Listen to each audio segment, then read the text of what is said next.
friend Sue named Bob White in Northern California had given us his name as a high-level medicine man, and his daughter Judy in Toa Oak had given us directions out to the sheep camp.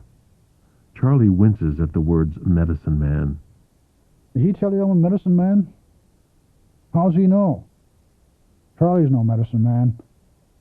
Charlie does a little medicine, that's all. Maybe you got the wrong Charlie. Yep, that's who you got, the wrong Charlie. Better go now, you two. Charlie's got to get up early tomorrow.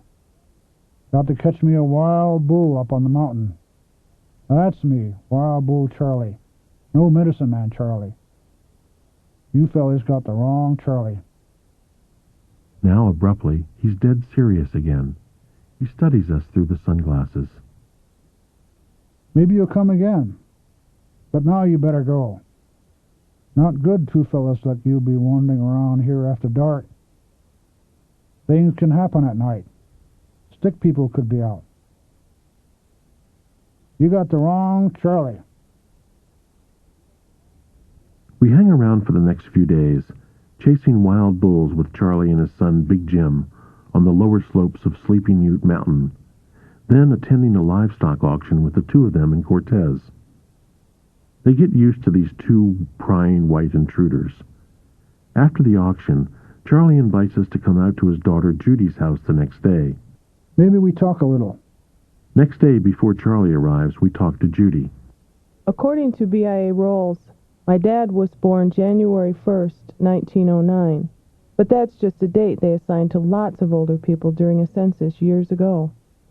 My dad says some of the others with the same birth date were still babies when he was a boy. He's probably 85, maybe a few years older. She tells us that a few months before, a revered elder she calls simply grandfather had died. He was more than a medicine man. Grandfather could do things no one else could do. He could make tears come out of a piece of wood during the Sundance. After he died, they say his power went into my dad. He can do wonderful things, too. Charlie arrives, gives us a perfunctory nod, and sits in an armchair, hands on his knees, looking away from us. There's a long silence.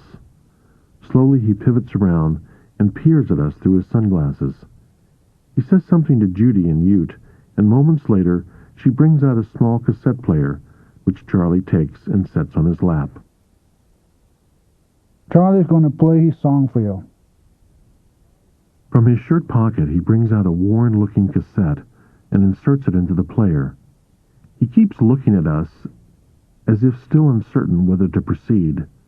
His small hands hover above the cassette player like two nervous birds. Finally he nods to himself, grunts, and presses the play button.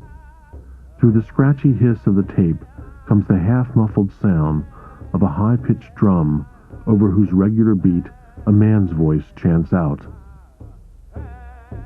That's me singing. That's me playing the water drum, too. His fingers rap on the plastic cover of the cassette player. A vague sound comes from his throat, as if he's inwardly singing. He has taken off his sunglasses and watches us intently as we listen. After a few minutes, he turns the tape off. Now you know Charlie. If you know my song, you know Charlie. Everyone has a song. God gives each of us a song. That's how we know who we are.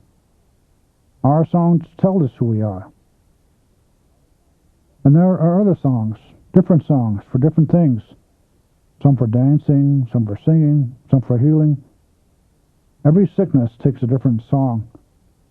You tune the water drum different for each song. Little person inside you tells you what song to sing. Little person comes from God, teaches Charlie the songs he knows. You got to hear the little person to hear the songs. His fingers keep tapping the cover of the cassette player as he talks.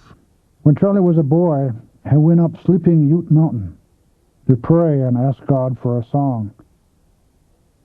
Charlie climbed a long time and got tired, went to sleep. Then God comes into Charlie's dream. He sings Charlie's song. When Charlie wakes up, he remembers the song. Little person's helped him, remember. Little person stays inside Charlie. Always there. Even now. He taps his chest with his index finger. In here. Charlie gets up and goes to the fireplace. Lighting a match, he drops it in a frying pan Judy had set moments before on the glowing, near-spent logs. Instantly, a sharp, sweet odor penetrates the air. Cedar, it clears the house of unwanted spirits.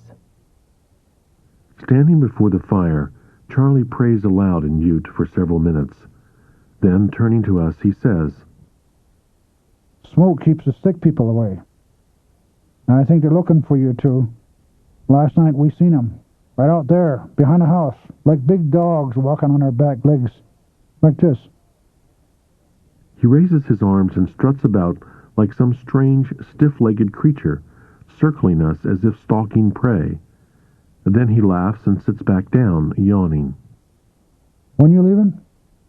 Charlie's tired now. Tomorrow, if you like, come on out to the sheep camp. Maybe Charlie will tell you some more. We rise to go. He peers at us intently over his sunglasses. Watch out for sick people. They're gone for now, but they'll be back. His chuckle follows us enigmatically out the door. It's almost night.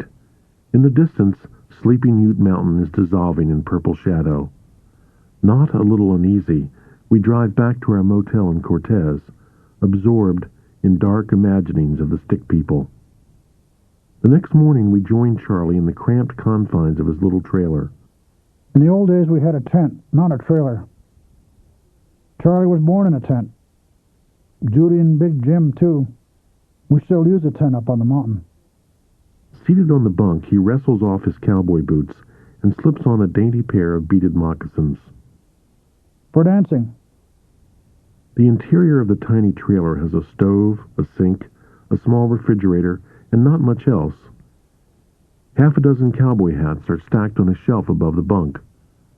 Charlie takes one down and puts it on. This is for dress. Makes Charlie pretty. Maybe you think Charlie's ugly. Got no teeth, no hair, no chin. But girls don't care. They see the pretty hat and think Charlie's pretty too. Now Charlie will tell you a story.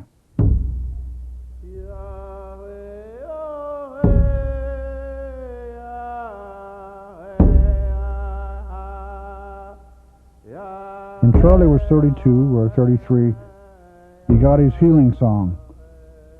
Charlie lay down on his back on the ground, hands out. In the vision, the Creator came down like a big light. There's light coming out, and he's got angels all around him, all made of light. The Creator came down and touched me here on my hands. Then he taught Charlie his healing song. He taught me how to heal. He showed me how to use the eagle feather to find the sick place in a person. He told me, sing the healing song, then build a fire. Take a burning coal in your hands. It won't burn if you pray right. Then take the heat out of the coal into your hands, and then rub the person's body in the sick place. Put your hands in water and do it again. Do it 7 times. The sickness will go away if the Creator wants. Everyone has to find the right path. You can't see it, so it's hard to find. No one can show you. Every person's got to find the path himself. If you find it, maybe it takes you to the Creator. But if you go down the wrong path, maybe you'll find the stick people. They're waiting for you out there. I'm telling you guys, you better get out for now. I got a warning. Someone could get hurt if you stay. When you leaving? His tone is unmistakable. He wants us to go. We thank him and get up to leave. Charlie makes a little good medicine for you. Stand right there. From somewhere he's produced an eagle feather. As we stand in the door of the trailer, he holds the feather by its quill tip and slowly waves it over us, fluffing and combing the air with it, starting down behind our legs and working up to our heads, then back down to our feet. Good blessing. Help you find the right path. Maybe you come back another time. Charlie tell you some more. Right now is the wrong time. Later on, the stick people will go away and you come back. It'll be safe then. You remember.